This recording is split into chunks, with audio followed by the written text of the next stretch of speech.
वस्तुतः नारद जी की भूल यही है कि उन्होंने एक क्षण के लिए, कुछ क्षणों के लिए अगर काम की वृत्ति को जीत लिया तो सर्वदा के लिए काम का विजेता मान लिया। और बाद में जब भगवान को उन्होंने उलाहना दिया कि जब मैं विवाह करना चाहता था तब आपने मुझे क्यों नहीं करने दिया, और उलाहना भी तब दिया जब भगवान राम से सीता जी के वियोग में विलाप करते हुए वृक्ष की छाया में बैठे हुए थे। बड़ा अटपटा समय था और प्रश्न करने का अर्थ तो यही है कि आपने स्वयं तो विवाह किया, क्या इतना स्नेह करते हैं कि उनको चारों ओर ढूंढ रहे, तो मैं करना चाहता था तो आपने क्यों नहीं होने दिया। तो भगवान ने उस समय जो वाक्य कहे हैं, लगता है कि वो नारी निंदा के वाक्यों की पराकाष्ठा, पर भगवान का व्यंग मानो यह था कि दो दृष्टियों से विचार करके देखो तो तुम्हें तो इस रूप में मुझे देख करके और शांत हो जाना चाहिए। क्या तुम तो देख रहे हो कि पत्नी के वियोग में कितना कष्ट मैं उठा रहा हूं, तुमने विवाह नहीं किया तो इस कष्ट से तो बच ही गए, तुम्हें रोने की कोई आवश्यकता नहीं। इसलिए रामायण में चौपाई है, कामिन के दीनता दिखाई और धीरन के मन विरति दृढ़ाई। और भगवान मानो मुस्कुराने लगे और उनका संकेत ये था कि नारद, अगर कोई बालक आग में हाथ डालने जा रहा हो, यह बिना समझे कि यह आग है और मां दौड़ करके उसके हाथ को बीच से पकड़ ले, और अग्नि के पास वो इतना हाथ पहुंच चुका है कि बच्चे की अंगुली बचाने में मां का हाथ झुलस गया। अगर अब बच्चा मां से उलाहना दे कि आग की तुम निंदा करती हो पर तुम्हारा हाथ तो स्वयं झुलसा है, तो ये तो बालक के लिए बड़ी कृतज्ञता की बात है। मानो भगवान का संकेत था कि अगर तुम ये समझते हो कि मैं रो क्यों रहा हूं, तो तुम जिस अग्नि को पकड़ने जा रहे थे उसको बचाने में ही तो ये मेरे हाथ क्यों, बोले उसके बाद ही तो तुमने मुझे शाप दे दिया कि ममा अपकार कीन तुम भारी, नारी विरह तुम हो दुखारी। तो मानो मैंने तो तुम्हारी रक्षा के लिए, तुम्हें बचाने के लिए, तात्पर्य है कि हजारों लोग, लाखों लोग विवाह करते हैं, उनको तो आप नहीं बचाते। तो भगवान ने ये कहा कि नारद तुम्हारे लिए विवाह करना बिल्कुल ठीक नहीं था। क्या देखो, लोग तो विवाह करते हैं, पाणी ग्रहण करते हैं, जीवन भर अगर धार्मिक है तो निर्वाह करते हैं, पर तुम्हारा तो विश्व मोहिनी से विवाह नहीं हुआ।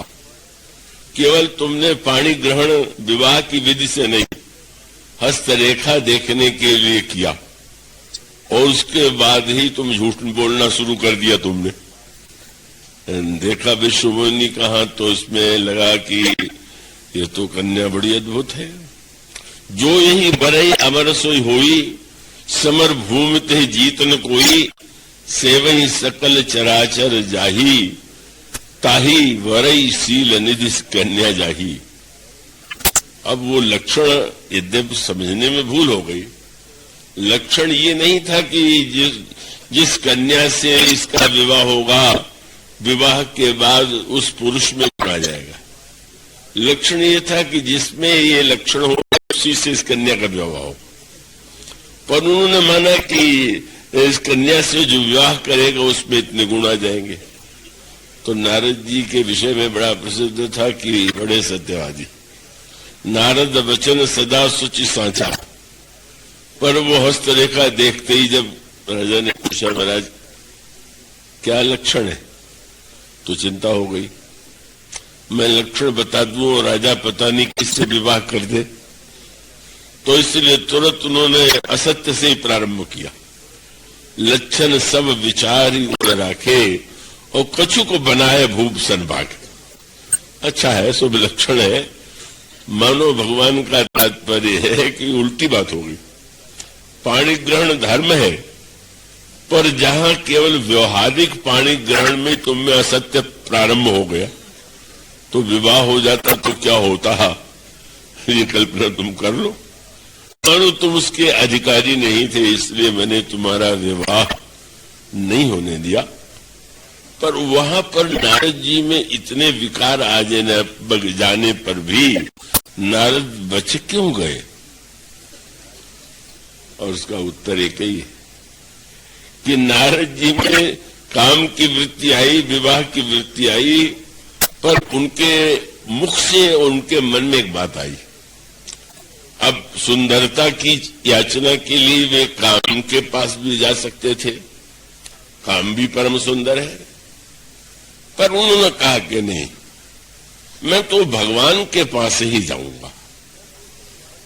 क्यों अन्यों से क्यों नहीं मांग लेते? काम को भी तुमने परास्त करके क्षमा कर दिया है तो वो भी तो परम सुंदर है। तो उन्होंने कहा कि नहीं नहीं, मोरे हित हरिसम नहीं कोई, मेरा हितैषी भगवान से बढ़ के कोई नहीं। इतने प्रसन्न हो गए प्रभु कि चलो सब कुछ भूल गया पर हितैषी की पहचान नहीं भूली। और जब तुम्हारे मन में ये बात आती है कि मेरा हितैषी भगवान से बढ़ के कोई नहीं, और यही सत्य है कि सचमुच हितैषी तो सर्वदा सर्वकाल में एकमात्र भगवान ही है। और इसलिए उनका है विश्वास फलीभूत हुआ। नारद जी का ये मान बैठे और माना कि मेरे हितैषी तो भगवान है, और भगवान से भी यही कहा, ये भी नाथ हो ये तुम हो रहा। और भगवान ने प्रसन्न होकर के कहा, अच्छा तब तो तुमने मुझे जब हितैषी मान लिया है तो तुम्हारा हित करना और मेरा कार्य। और कैकेयी जी की भूल क्या थी? कैकेयी जी के मन में भी दोष आ गए। मंथरा के संग से लोभ की वृत्ति जागृत हुई, क्रोध आया और नाना प्रकार के ऐसे अनेक कार्य उनकी वाणी के और उनके द्वारा हुए कि जो धर्म के प्रतिकूल थे। पर कैकेयी जी का सबसे बड़ा दुर्भाग्य क्या था? नारद जी सब भूल गए पर हितैषी को नहीं भूले। और कैकेयी जी जिन्हें श्री राम इतना सम्मान देते, इतना महत्व देते, उन्होंने मंथरा से कहा कि मंथरा, अब मैं निश्चित कह एक ही बात मैं आज कह सकती हूं कि तोई सम हित न मोर संसारा, तुमसे बढ़ के मेरा कोई हितैषी नहीं। मानो सच्चे हितैषी भगवान को भूल करके जब मंथरा को उन्होंने परम हितैषी मान लिया तो स्वाभाविक उसका जो परिणाम होना चाहिए तो वही हुआ। जब उनको उन्होंने तो ये कहा कि अयोध्या में अगर मेरा कोई हितैषी है तो तुम हो। और सच बात तो यह है कि जैसे कोई नदी में बह रहा हो और कोई उसको पकड़ के हाथ बचा ले, वही मेरी दशा थी। मैं तो बही जा रही थी, लेकिन तो सम हित न मोर संसारा, बहे जात कहां बहे सी अधारा। इतना महत्व जब कोई व्यक्ति ईश्वर के स्थान पर, जब मंथरा उसको अनेक रूपों में प्रस्तुत किया गया है आध्यात्मिक अर्थों में, ज्ञानियों की दृष्टि में वो द्वैत बुद्धि है जिसमें मेरे और तेरेपन की वृत्ति है, वो मंथरा का चरित्र है। और उसी मेरे तेरेपन की वृत्ति को उसने प्रविष्ट करा दिया कैकेयी जी के जीवन में। और भक्त कहते हैं कि यह मंथरा जो है संशयात्मिक वृत्ति है, कि भक्त का सबसे बड़ा आधार विश्वास है। बिन विश्वास भगति नहीं ते बिन दवै न राम। तो कैकेयी जी के जीवन में जो श्री राम के प्रति विश्वास था उसको संशय में बदल देने के कारण यह संशय की वृत्ति।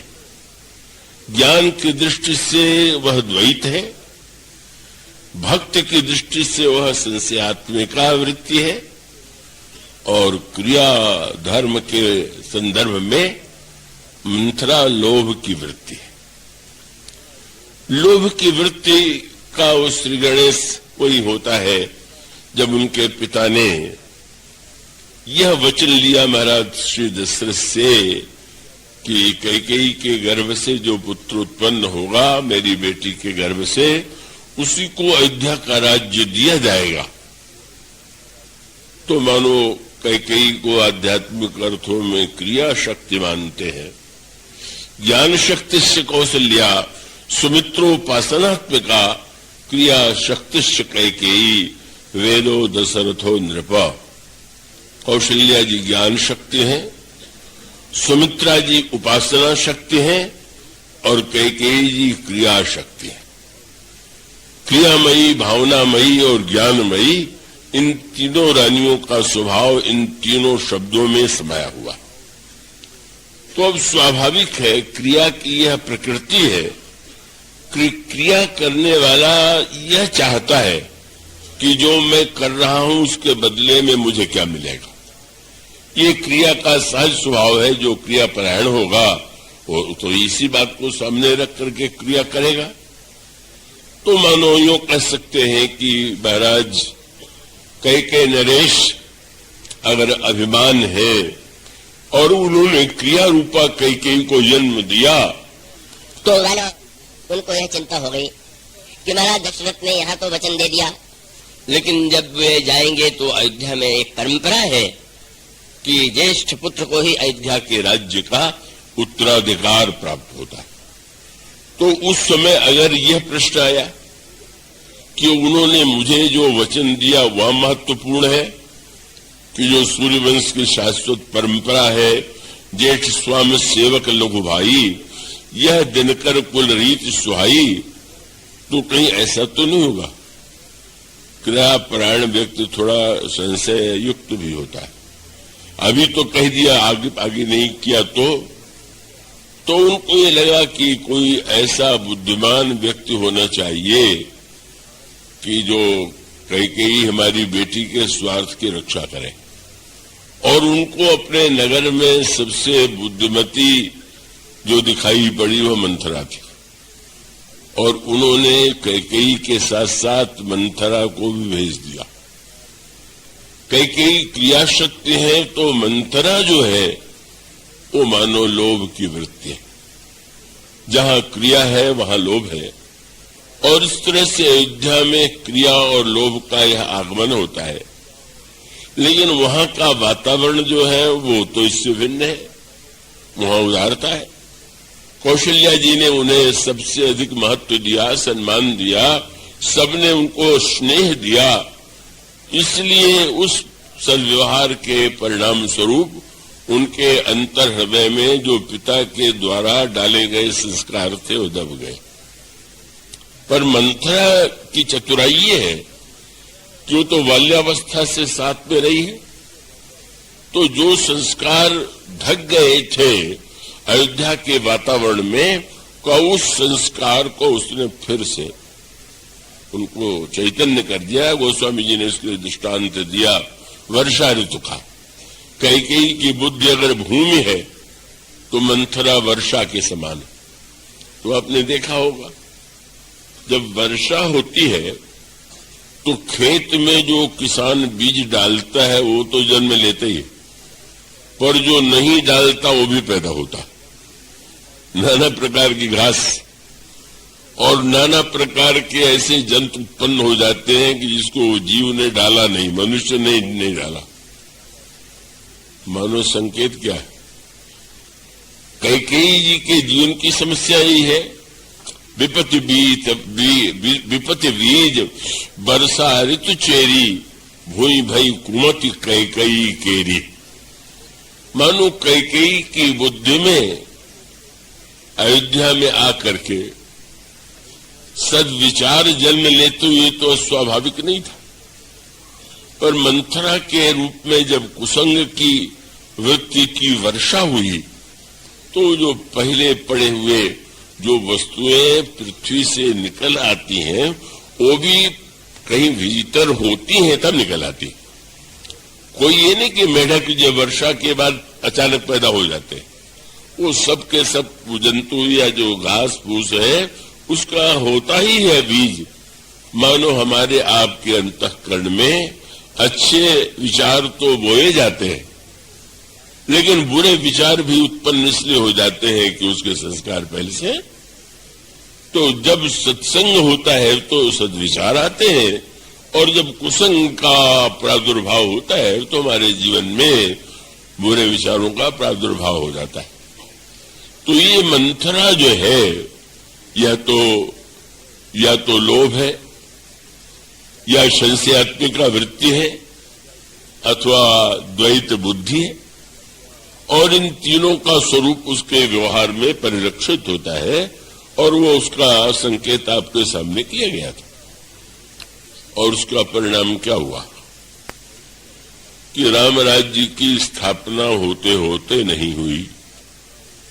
महर्षि दशरथ के हृदय में राम राज्य के निर्माण का संकल्प था, पर उस संकल्प में बस वही, अगर यूं कहे तो अधिक अच्छा होगा। किसी ने मुझसे पूछा रामायण और महाभारत में क्या अंतर है, तो मैंने यही कहा कि ये रामायण भी महाभारत बन सकती थी, क्योंकि समस्या यहां भी मिलती जुलती थी। यहाँ कैकेयी जी हैं जो बड़ी तेजस्विनी थी, पतिव्रता थी।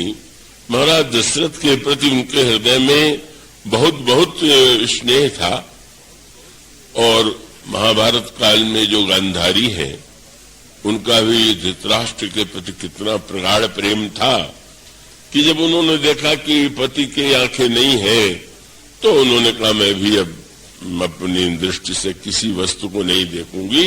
उन्होंने अपनी आंख पर पट्टी बांध लिया। किंतु एक मनोवैज्ञानिक साम्य भी था। कैकेयी के चरित्र में अनेक सद्गुण हैं, और महारानी गांधारी के चरित्र में अनेक सद्गुण हैं, पर महारानी गांधारी के मन में एक कष्ट है कि उनके पतिदेव को राज्य सिंहासन नहीं मिला। पांडु की अपेक्षा धृतराष्ट्र बड़े थे, और बड़े होने के नाते राज्य पर, सिंहासन पर धृतराष्ट्र को बैठाया जाना चाहिए था। पर निर्णय यह हुआ कि जब महाराज धृतराष्ट्र की आंखें नहीं है और राजकाज चलाने के लिए तो व्यक्ति के पास दृष्टि भी चाहिए, तो यही लगा कि पांडु उनके अनुगामी भाई है तो राज्य उनको दे दिया जाए। तो अब गांधारी के मन में ये बात है कि हमारे पतिदेव राज्य से वंचित रहे, पर वो बुद्धिमान होने के नाते ठीक है, अब जो हुआ वो तो हुआ। पर एक विचित्र संयोग बना, गांधारी गर्भवती हुई, और उधर समाचार मिला कि कुंती भी गर्भवती है।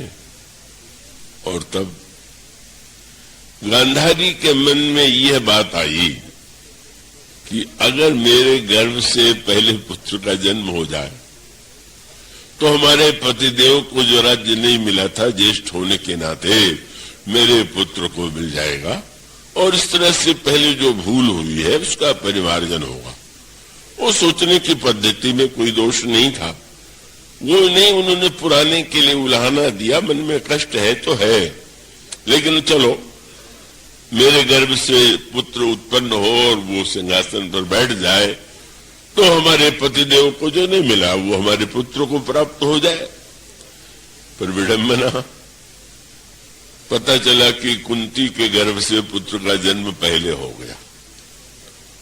और इसे सुनकर के गांधारी बुद्धिमती गुणमयी होते हुए भी इतना मन में कष्ट हुआ, इतना क्षोभ हुआ, इतनी ईर्ष्या उत्पन्न हुई कि अब ईर्ष्यालु लोग दूसरे पर प्रहार करते हैं, पर गांधारी तो अच्छे गुण वाली महिला थी, उन्होंने मुक्के से अपने पेट पर ही प्रहार किया।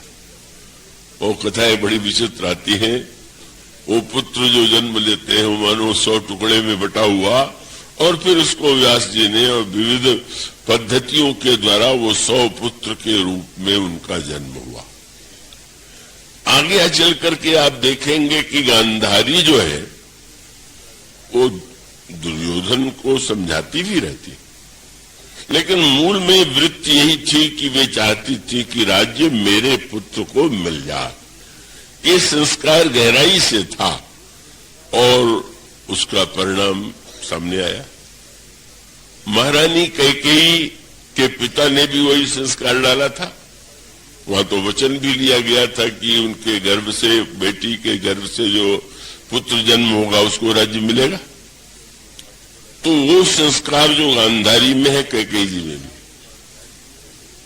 और अंतर कहां पड़ गया। गांधारी का पुत्र दुर्योधन है और उसका परिणाम है महाभारत, और कैकेयी जी का भी पुत्र दुर्योधन जैसा कोई होता तो यहां पर भी महाभारत ही होता, फिर वो रामायण न रह जाती। लेकिन यहां तो बस बात उल्टी थी। वहां दुर्योधन का जन्म हुआ या श्री भरत का जन्म हो गया। मानो परिवर्तन जो होता है वो तो दुर्योधन और भरत के अंतर का परिचायक। तो अब ऐसी स्थिति में फिर वही सुख और हित की बात। कैकेयी जी को यह विश्वास था कि इससे राजा बनने से बढ़ के क्या सुख हो सकता, और मैं अपने पुत्र को राज्य दिलाऊं, यही सबसे बड़ा मेरे जीवन का लक्ष्य होना चाहिए। और वो उसके लिए इतनी कटिबद्ध है कि निश्चित रूप से राज्य तो मिलना ही चाहिए। और इसीलिए यद्यपि राज्य श्री राम छोड़ करके चले गए, और भगवान श्री राम तो बड़ी प्रसन्नता से चले गए। राज्य तो भरत को मिल रहा है, भरत तो मेरा अपना है, प्राण प्रिय है, भरत प्राण प्रिय पावई राजू।